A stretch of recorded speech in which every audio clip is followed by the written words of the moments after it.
నారా చంద్రబాబు నాయుడు గారు హెలికాప్టర్లో ఆయన మాట్లాడతాడు. ఇవన్నీ చంద్రబాబు నాయుడు గారు ఆఫీస్ ఇచ్చినాయి, మేము ఇచ్చినాయి కాదు. బయటికి విలేకర్ గారేమో తాపీగా తల కింద దిండు పెట్టుకుని దర్జాగా మాట్లాడతాడు. ఆయన సరే మాట్లాడితే తప్పేం లేదు. ఆళ్ళు ఒక ముఠా కాబట్టి మాట్లాడుకుంటారు. ఈ రాష్ట్రంలో కీచకులు ఎలా తెగబడుతున్నారో, ఆడపిల్లల్ని ఎలా చెరబడుతున్నారో నిన్న జరిగితే వీళ్ళకి చంద్రబాబు నాయుడు గారు మాట్లాడాలా, మాట్లాడక్కర్లేదా? ఈ ఆడపిల్లలకి ధైర్యం చెప్పాలా, ధైర్యం చెప్పక్కర్లేదా?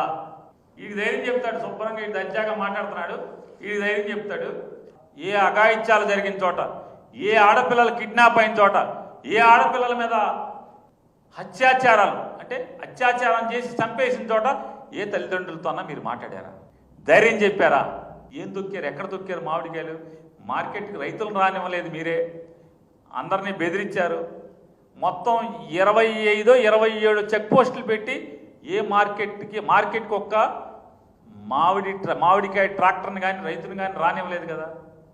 ఇంకా మా వాళ్ళు కాయలు తొక్కింది ఎక్కడ? మీ వాడు ఫోటోలు తీసింది ఎక్కడ? వీడియో తీసింది ఎక్కడ? కుమ్మింది ఎక్కడ? జగన్ గారిని ఏదో లూజ్గా మాట్లాడుంటే కుమ్ముంటారేమో. మామిడి కాయే లేదు మార్కెట్ యార్డ్లో, రైతును రానివ్వలేదు, ట్రాక్టర్ని రానివ్వలేదు, కడుపు రగిలే కదా రోడ్డు మీద మామిడికాయలని పోసింది.